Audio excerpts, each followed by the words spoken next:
Hello, everyone. It's Chris with XFAT Theory. If you're new to my channel, welcome. And if you're returning, welcome back. I appreciate you being here. Just thought I'd give you guys a little update of what's going on. It's November. The year's kind of went by. I won't say fly. It didn't fly by, but it has definitely gone by a little bit faster than expected. I'm going to see if I can straighten you up here a little bit. It's not been a bad year. I mean, I'm closing in on the end of the year. I was looking at my numbers.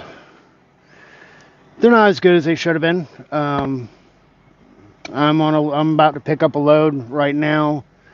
It's a Purina load, but it's going over to Kentucky. And when I finish this load, that will be my 144th load for GP Transco. I will have also broke the 100,000 mile marker for this year when I deliver this one, which is actually a little bit low. Doing the math, I missed the first week of the year.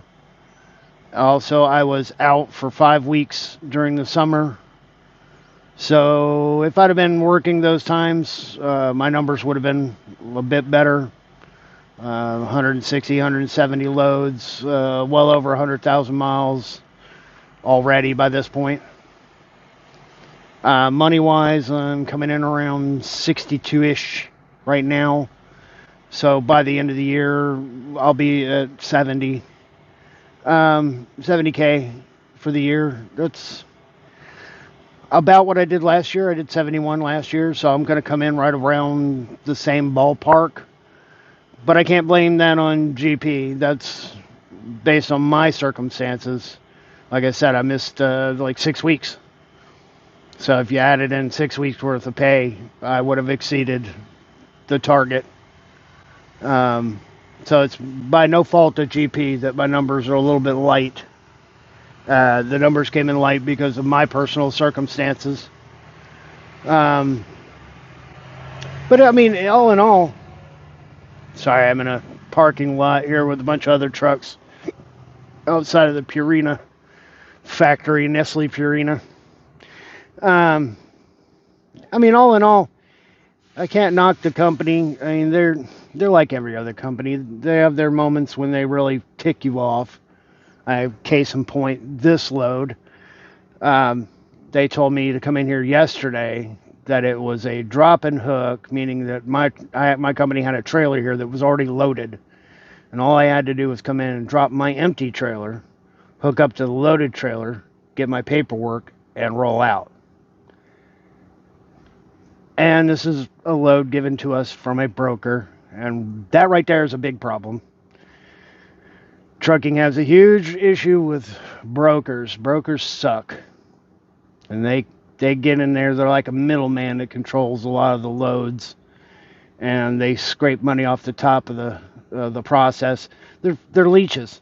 They're worthless. They don't do a job. They don't do any job. Matter of fact, they add to the confusion because they give out the wrong information. They're a pain in the butt. And then they want to call the drivers directly and try to force us to put all their tracking information on our phones and our equipment, our tablets, so they can see exactly where we are.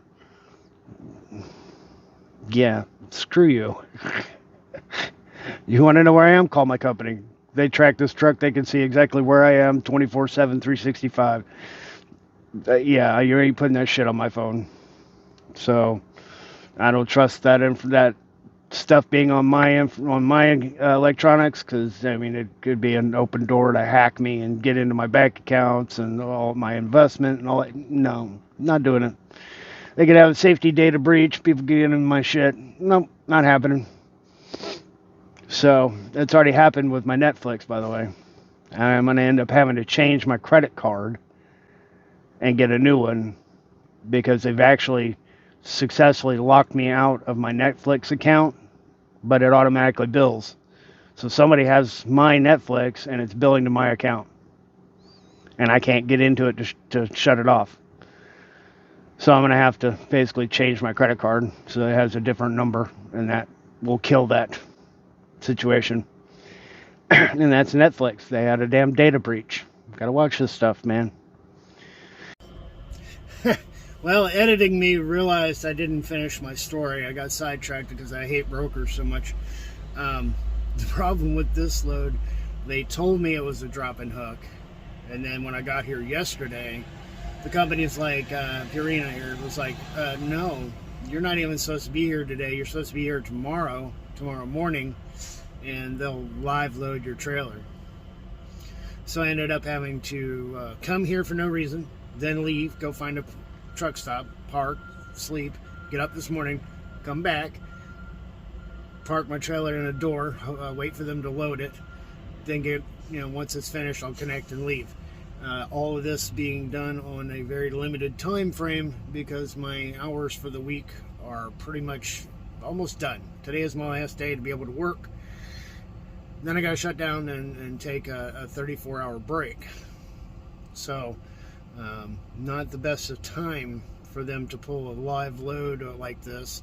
It's going to cut into my time, and I can't plan out where I'm going to stop, and it's just a big headache, simply because I got the wrong information, and I can't plan it out to figure out where I'm going to stop for my break, and I can't do any kind of pre-planning. I have to wait until I know for sure that I'm loaded and ready to roll, and however much time I have left on my clocks will dictate where I have to stop. So, yeah.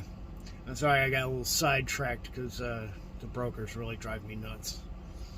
Anyway, back to the video. So anyway, that's kind of what's going on. On track for the year. I got like 21.5 over in my IRA, my Roth, 21,500, and I got about 52,000 in my Webull stock market account, and I went nuts. I have to say I kind of put myself in a tight position this week because I've been pushing so much into the stock market. If you guys are paying attention at all, the stock market's getting blasted right now. There's so much going on with the economy and all that.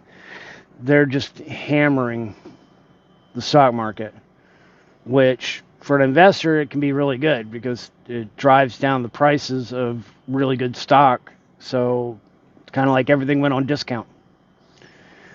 So you buy as much as you can, and I've just bought so much that I'm out of cash. And I actually cut myself a little bit short.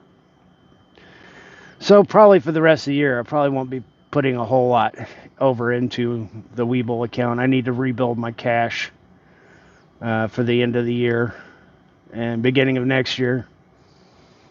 So probably from this point forward, probably not going to be putting much into the Webull account. I'm going to stockpile a little bit of cash into my bank account, rebuild my safety net, because I am a big believer that you should have at least 3 months worth of bills in your bank account.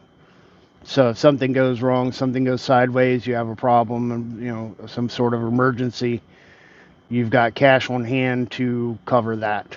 And if you're out of work for a month or 2 or 3, you can still pay all your bills and still survive while you figure out what the heck you're going to do going forward. I'm a big believer in that, and I think that's something that probably 95% of people don't do.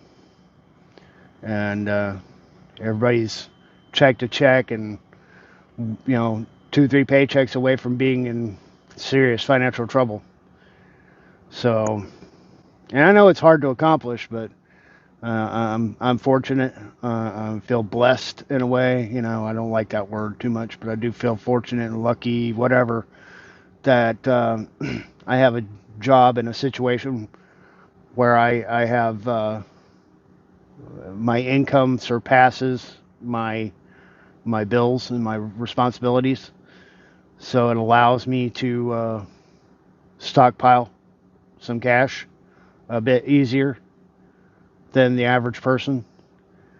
So I don't really try to berate anybody or say anything bad. That people don't have that 90-day emergency fund, but I do highly recommend it.